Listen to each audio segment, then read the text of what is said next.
Welcome back, welcome back. Sad times we live in.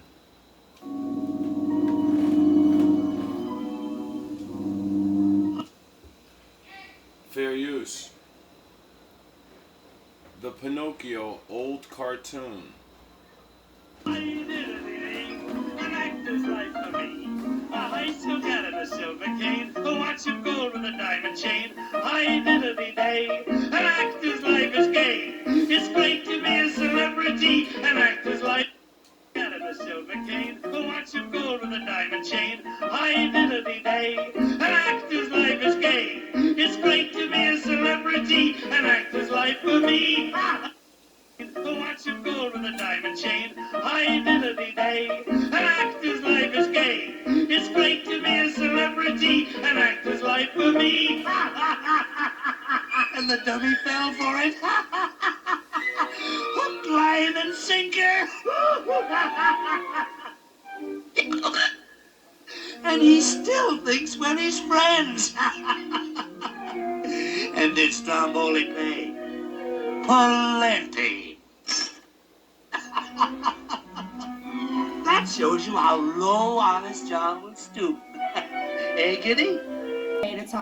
Right. Sound the horns. Keep telling. No, you're No, I want you to tell it. You really are the best. You're proving it here today. As much as I'm proving it, you proving it. You proving it. Why is it not okay to talk? Right.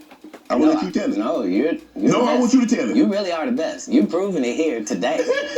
As much as I'm proving it, you proving it. You proving it. GMB, we Yeah, know. that wasn't the thing. It wasn't. People say that he lost $50 million. No, that's not even close to what happened to this dude. And until you understand what happened to the dude, you don't understand what happened. Like, no, not they offered him $50 million and he turned it down. Who gonna turn down $50 million? Now I've had to turn down $50 million 4 times. 4 times. Just to protect my integrity and that virgin hole I was telling you about. Right. Because P. Diddy be wanting to party. And you gotta tell him no. You got to tell him no. I did. I did. See, I got the receipts for everything I'm telling you. That's why I can say them so freely. And Diddy, here are 3 people. They had a recording of Meek and Diddy Making love? I don't know if it was love. Okay, you have it? Let's hear it.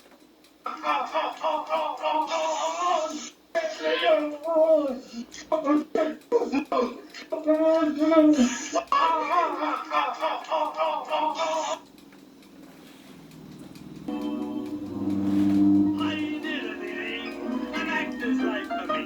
A high school cat and a silver cane. A watch of gold with a diamond chain. High diddly day. An actor's life is gay. It's great to be a celebrity. An actor's life for me. And the dummy fell for it. Hook, line, and sinker. And he still thinks we're his friends. And it's Stromboli pay. Plenty. That shows you how low Honest John would stoop. Hey, Giddy? Oh, Coachman? What's your proposition? Well, how would you blokes like to make some real money? Well,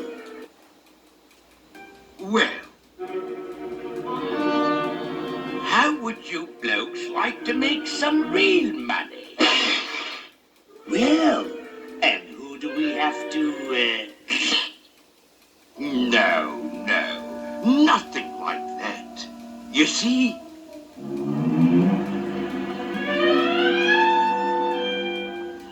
I'm collecting stupid little boys. Stupid little boys? You know, the disobedient ones.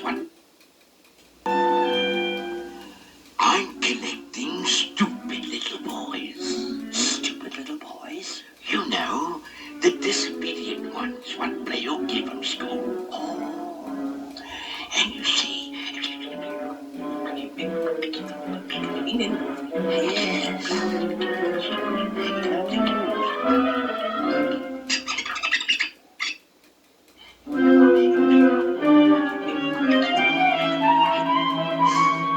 And I takes him to Pleasure Island. Pleasure Island. Pleasure Island? But the law, suppose they know. And I takes him to Pleasure Island. Pleasure Island. Pleasure Island?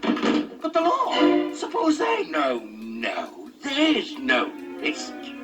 They never come back as boys.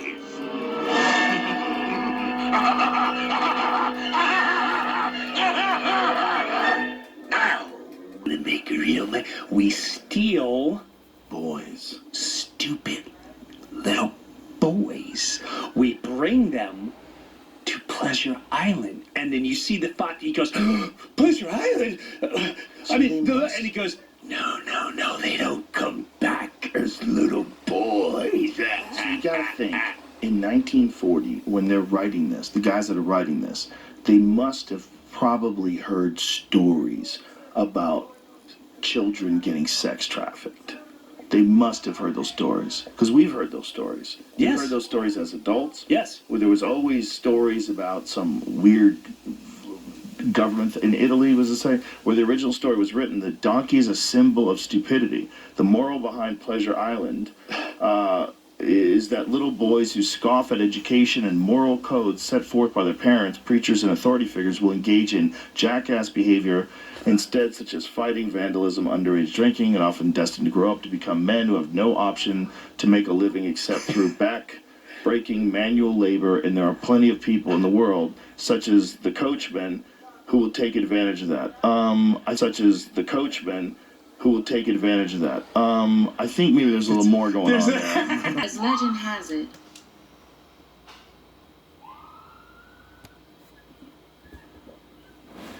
the cult of Magna Marta, the Great Mother, is one of the oldest religions, having been dated before 600 BC. The Great Mother Goddess reached Greece and even Magna Graecia in the 6th century BC. She appeared in a chariot drawn by a pair of wild animals in the Gigantomachia of the treasure of Siphnos at Delphi around 525 BC. As legend has it, as a small child she was put out into the wilderness to die. But instead of killing her, the panthers and lions nurtured her, and she grew up into an intelligent, beautiful, and headstrong woman. This is why in art form she is usually depicted with a wild cat. The legend further states she may have been a real-life child sorcerer or magician who was later deified. However, the Eastern Mediterranean world had long known images of goddesses mastering wild animals. The oldest representation, around 6000 BC, is a terracotta found at Katul Hayuk near Konya in Phrygia. Its features are enormous breasts and thighs seated with dignity between two cats. Cybele, also known as Kubaba, may be seen in profile on a relief from Carchemish at the beginning of the first millennium BC, wearing the tall polos or cylindrical headgear. It is easy to see that Voldemort is transgender. If your small brains can still recall the last lesson, then you will recognize here the divine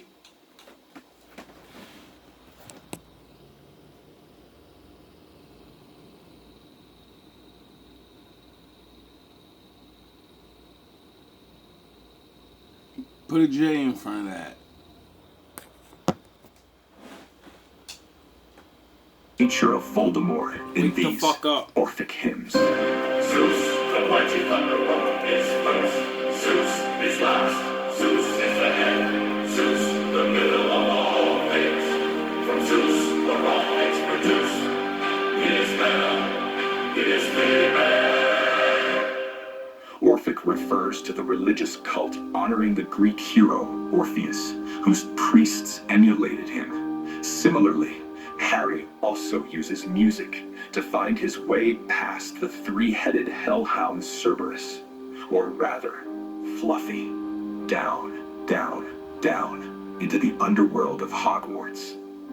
Pindar says about a Greek religious cult, "Blessed is he who, having seen those common concerns in the underworld, knows both the end of life and its divine origin from Zeus. But there are other aspects which you cannot miss for your magical education that recognize the relevance of Voldemort as a transgender being for Harry Potter and even its author, J.K. Rowling.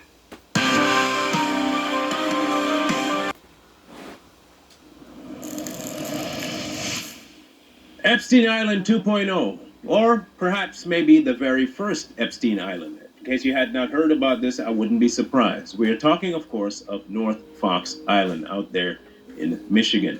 In case you had not heard about the case going on there, or at least that had happened and was kind of a cold case until recently, we'll have a discussion about it. You see, everyone is talking about Epstein, about his island and the amount of things that happened there with children and the celebrities and the adults and all that stuff, and it's been blasted all over. We want the names, we want the flight logs, we want everything. However, Epstein Island may not have been the very first of its kind. In fact, it might have been learned from another island excursion that was precursoring it in the 60s and 70s. Most people will not know about it. Most people had not heard about it because the case went cold after 4 murders took place there. It was known as a pedophile ring, yes, but it was also known as an unsolved mystery of these 4 boys' death. It all began on February 2nd, 1976. Everyone thought it was an isolated case, but the murder of Mark Stebbins of Ferndale remains unsolved. His body turned up 2 weeks after he disappeared in a parking lot in Southfield. The 12-year-old had left his mother and brother at a social function, never to be seen alive again. Not a day goes by, where you don't wonder and, worry about it, It happened again. The victim this time, Timothy King, age 11 of Birmingham. Last seen at a party store 3 blocks from home. Found a few weeks later on a dark roadside in Livonia. Do you have any reason to believe that the suspect might still be in the area? Nothing specific, no. But this type of crime, very often the responsible will return just to see what's going on. All they can tell is that the death of the boys happened after they were dealt with in a physically sexual way. Never could figure out who it was, and the case went cold, and all of a sudden now it came back into spotlight. 2022, 23 was the last time, and they finally figured out a person of interest in the case. The person they're talking about is a man named Francis D. Shelton. Now, he had bought an island, Fox Island, for about $20,000 back in the day from a widow. And what he began to do seemed awful lot like Epstein Island. He started clearing places, built a house, put in a basement, decorated that basement in various and sundry looking things, and built himself a strip, airplane strip, on this island to accommodate the people that he was supposedly going to start marketing children to. His fetish, however, was not just in the sexual, but also in the depraved of violence, which is why it led to what it led to with murders. 4, to be exact. He had an affinity for boys, not just any young person, but young boys. And he would occasionally send pictures of these men, boys, to clientele.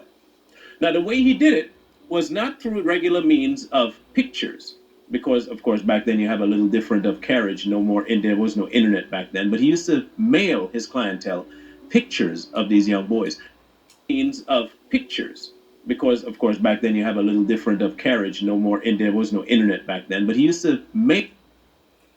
Imagine how easy it is now. Oh yeah, your children put their faces up every day. You take pictures with them and say, look at my kid, look at me, my kid, look. I don't know who's looking, but look. His clientele pictures of these young boys. How he would do it would be in film format. He wouldn't send a developed one, he'd send a roll. Because in his mind, he knew, hey, I can send that. They're not going to check it because they'd be highly unlikely to open a film roll. They'll never find what I'm sending. This is how it started. So long before Epstein showed up on the scene, at least in the capacity that he had, there was someone for him to learn from. This island idea became all but a surety to Mr. Epstein that he could get away with stuff. Because these people did. Now, I don't know whether or not Mr. Epstein went to the point of unaliving children, but this particular individual in Fox Island did. Did Epstein learn all that he could learn from this particular excursion? Did he know, because of the type of stuff he dabbled in, Maybe he was even one of the clientele that could have gotten pictures from this individual. Because what? Maybe he was a kid and they groomed his ass up and somehow he passed a fucking I'm a psychopath too. And they said, yeah, he's perfect. He can take over when I die. Cause like, you know, like Dark Sidious and fucking Darth Vader, there can only be two. What would happen is as he would send pictures, they would send back requests for even more depraved acts. And what he would do is use that island to bring children under the pretense of having them get away on a retreat. And he would talk to the parents, this is familiar stuff, talk to the parents, come on, oh, it's all good, you can come too, and blah, blah, blah, blah, blah. However, he would take them on occasion away to certain locations, take pictures of them, and send those pictures to his clientele. One get flown out? A lot of women like to get flown out now. You sure you wouldn't get flown out? He'd get them to trust him and do more and more things with them. Eventually, he had quite an array of these things happening on Fox Island. Of course, it's late now in the game after we found out latently that this was going on, but I'm sure there were many people in high places that knew already. And I am almost 100% sure that one of those people that knew exactly what was going on could very well have been Epstein himself. Alright, so this is the scene in the Big Papa video when Biggie walks over and takes the girl Busta Rhymes was talking to. The only thing is, everyone claims she's a he. Oh, it's a man. Okay, let me start at the beginning. Who the f*** is this? Remember in the warning video when Biggie's pager went off at 5:46 in the morning? Well, guess who's laid up behind him? And when the LL Cool J starts his verse on the Flavor in Your Ear remix, guess who appears behind him? When Choke No Joke made this claim a few years back, I didn't think much of it, till I went back to rewatch the videos. I mean, why exactly would LL start with? And in the Big Papa video, there's a clip when there's a woman using the men's bathroom, standing up. Do you think that the Adam's apple popping out of a man's neck had something to do with this? Now, I'm not saying this is an issue. Each to their own. That's what I do, bro. But what if nobody told Biggie?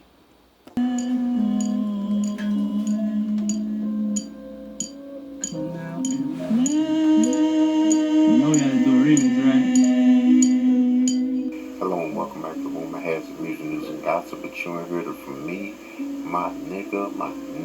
Have I got some juicy gossip for you today? That's more jaw-dropping than a bungee jump without the cord. Brace yourselves because this one's going to make you spill your tea all over your keyboard. Apparently, Biggie knew something we didn't because the love interest in his iconic Big Papa video was allegedly not what we thought. Yep, the woman in the men's urinal scene, the one he left with, brace yourself, might have been a trans man. Can you believe it? Biggie knew the real deal. Gives a whole new meaning to Biggie's line about creeping up from behind, right? The bathroom scene wasn't just comedy. It was real life drama unfolding before our eyes. Biggie, the lyrical genius, dropped hints like breadcrumbs, and now we're all connecting the dots. Biggie. Doing it. Now they're doing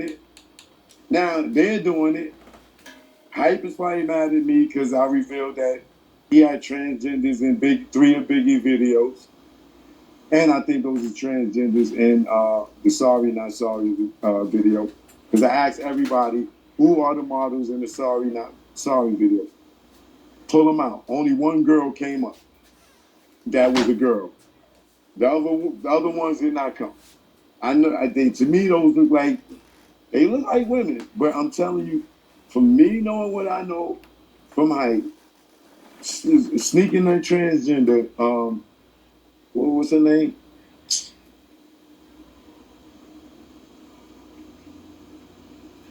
Life's getting complicated. Shaniqua. I think her name was Shaniqua. Life's getting That's complicated. she's dead now. A nigga doing life and killing her because he didn't know that she was a dude and went to allegedly go have intimate I'm not. Baby,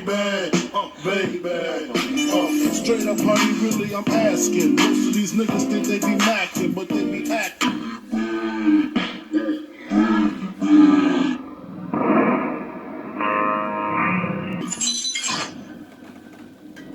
Hip hop has had its share of what I consider questionable lyrics, right? I was thinking about this the other day. Like Biggie had a nice handful of them. Yeah. He had that one line, the first time I saw you, you know, my first thought was to trick. You look so good, I suck on your daddy's dick. You said it, Vlad, not me. I said it. I'm No, just well, saying. Biggie said it. I'm Well, quoting what you. I'm saying is you're bringing this up because I didn't know this Right. about mad shit that Right. Big said. Because I can And tell I you- love Big. Right. And I didn't want, and I know people love Big, and I ain't want to be the one to bring this up. But you brought it up. I brought it Vlad. up. I brought it up. And let me tell you, there is not a girl in the world that looks so good that I would suck on anyone's dick. Nor drink your fucking bath water either. Okay? Right. Well, I don't know. Bath water? What?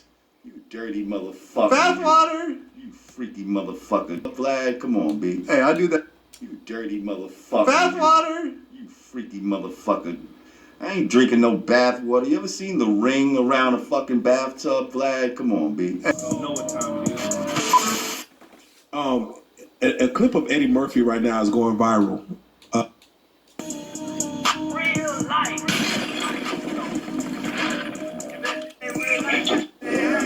It ain't real life. Real life street stars. You know what time it is. A clip of Eddie Murphy right now is going viral of him back in the 90s talking about how his wife and kids left the house. He woke up at 4 a.m. and wanted to go find a book to read and end up picking up a transvestite. Yikes! And he felt sorry for the transvestite, so he wanted to give the transvestite a ride home because the transvestite was crying, you know, on a wall. He told that story to the media, and they clapped, and this is going viral right now. Do you believe Eddie Murphy was going to find a book to read at 4 a.m. with his wife gone out overseas? I mean, just from your experience. Eddie Murphy, that's bullshit. Eddie Murphy, I watch all his movies, man, but man, you don't accidentally pick up a transvestite. You know what I'm saying? That ain't happening, man. You know what I'm saying? I mean, it did, first of all, man, you know what I'm saying? Right around. You know what I'm saying? All the money he got, man, why would you be on the strip picking up a transvestite, whatever you call it? You know what I'm saying? I don't believe it. You know, Hey, maybe it was a coincidence. It was not a man. Okay, I don't understand all this shit. But I'm telling you. That's what I'm saying. You want to learn from the master? Like, so what I'm asking you is that my question is like, do you prefer that it's a man that looks like a man woman? that used to be that looks like a woman, or Mano, stop being difficult. That's what a transsexual woman is. So It's a man that's dressed like a woman. Right, but is that what you like, though? Yes. Listen, the man is free, and he sounds so confident. Look, when I gave Mr. C Donkey the day back in the day, it wasn't because of, you know, who he chose to engage in sexual acts with. His sexuality was not a crime. It was the way he was choosing to go about doing it. What he was doing, the way he was going about getting it was illegal, and he ended up getting arrested like 3 times. And insanity is doing the same thing over and over and expecting different results. Okay, But maybe he wasn't ready at that time to. Sometimes he's taking some time to process it. You know, it's not good to just out people's sexual lives like that. When they're not No. prepared. We didn't out nothing. He got arrested 3 times. I know, We didn't but out his life. I'm saying that's why he wasn't comfortable. I didn't say we did that. Oh. I'm just saying he wasn't comfortable with discussing it yet. Now maybe he's got, people are more educated than they were back then. And he said he was judging always from this nervous. podcast, we still have work to do. And he said he was always nervous because he knew that Charlamagne and Wendy Williams knew. I and didn't he know was nothing. always. How would I know? Because I think she. When she put out those pictures of the dude pulling his pants down, and it looked like some gay act that was going on, he got on the phone. He said, "Let me tell you this. When I get back to New York City, if she's on the radio station," he's talking to a radio executive.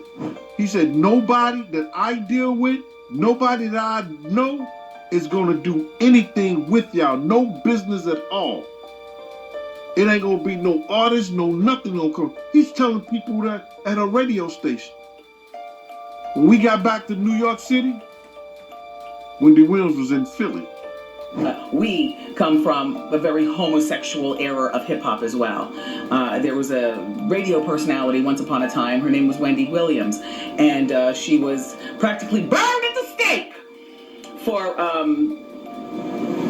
talking about such. And now it's all come full circle.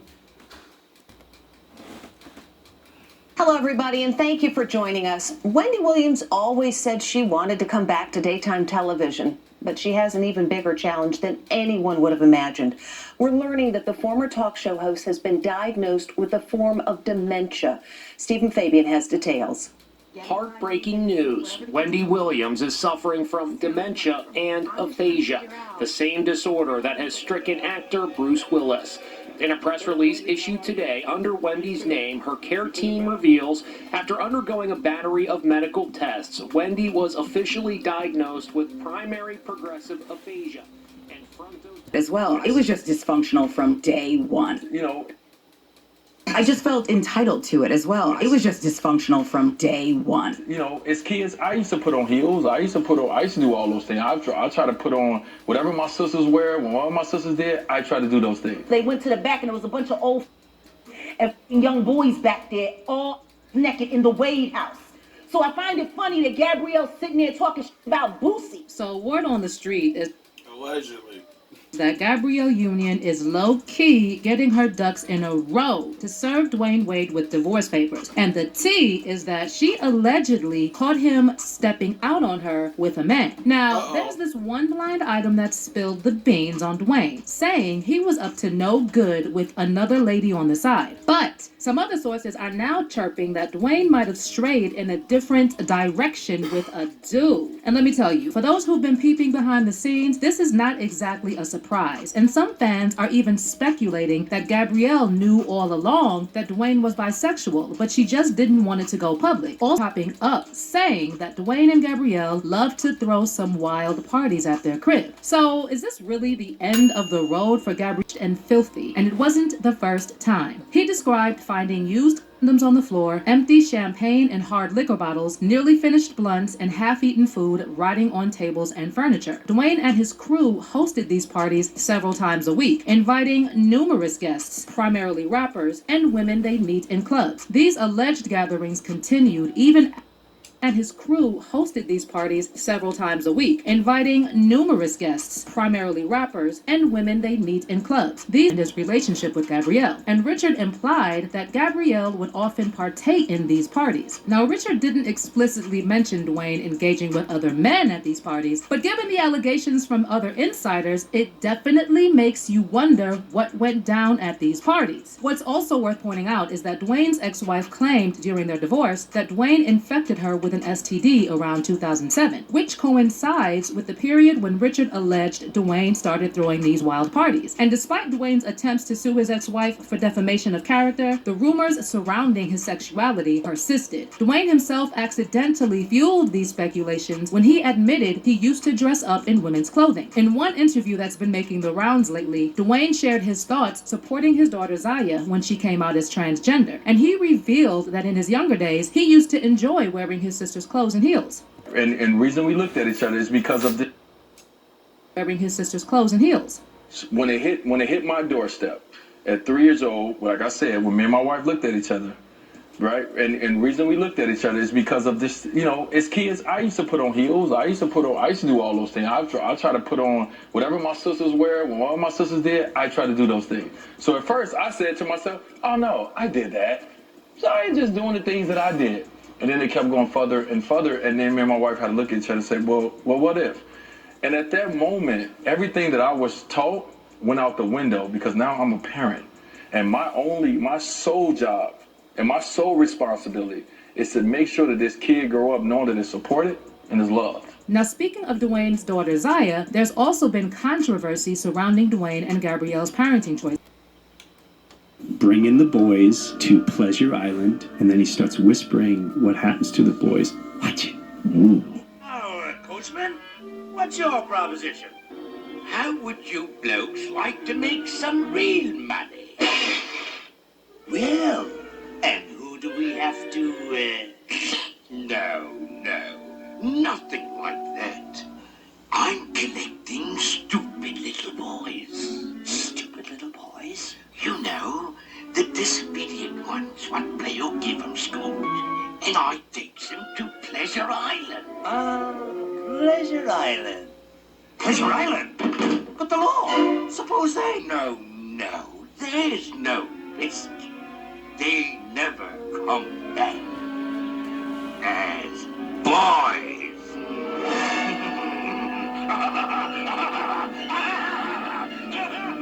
Yes, Jesus.